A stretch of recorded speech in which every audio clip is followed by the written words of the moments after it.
நமஸ்காரம். ராசியோட பலம் பலவீனத்தில் இப்போ நம்ம பார்க்குற ராசி தனுசு ராசி.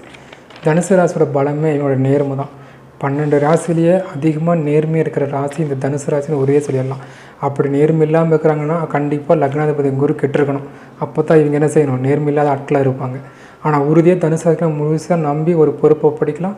கண்டிப்பாக அதுக்கு 100க்கு 200% உண்மையாக இருந்து அந்த காரியத்தை செஞ்சு முடிக்கல இவங்க கெட்டிக்காரங்கன்னே நம்ம சொல்லிடலாம்.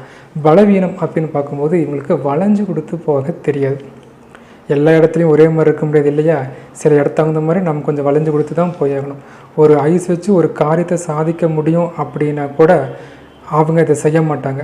ஒருத்தர் சைன் பண்ணோம், அவர்கிட்ட அமைதியாக அன்பாக பேசினா அந்த காரியத்தை சாதிக்கலாம் அப்படின்னா கூட இவங்க அதை செய்யவே மாட்டாங்க.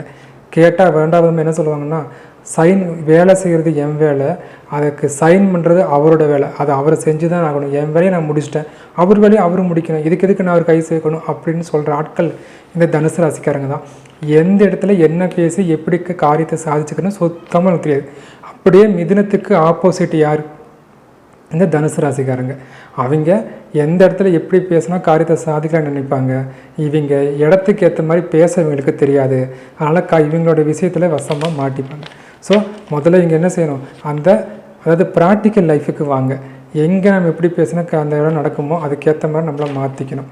ஸோ அப்போ இவங்களுக்கு பரிகாரம் அப்படின்னு கொடுக்கும்போது கோயிலில் சில கோயிலில் அன்னதானம் போடுவாங்க இல்லையா, அந்த அன்னதானத்தில் கலந்துக்குங்க. அன்னதானத்தில் போய் சாப்பிடுவாங்க. ஏன்னா இவங்க கொஞ்சம் கௌரவத்தை பார்க்குற ஆட்கள்.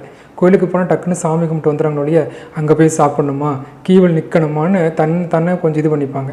ஸோ அந்த மாதிரி இருக்கும்போது இதை ஒரு நெகட்டிவாக கொடுக்க ஆரம்பிச்சிடும். ஸோ அன்னதானத்தில் கீவல் நின்று எந்த கோயிலுக்கு போனாலும் சரி, கீவல் நின்று அன்னதானத்தை சாப்பிட்டு அப்புறம் வீட்டுக்கு வாங்க.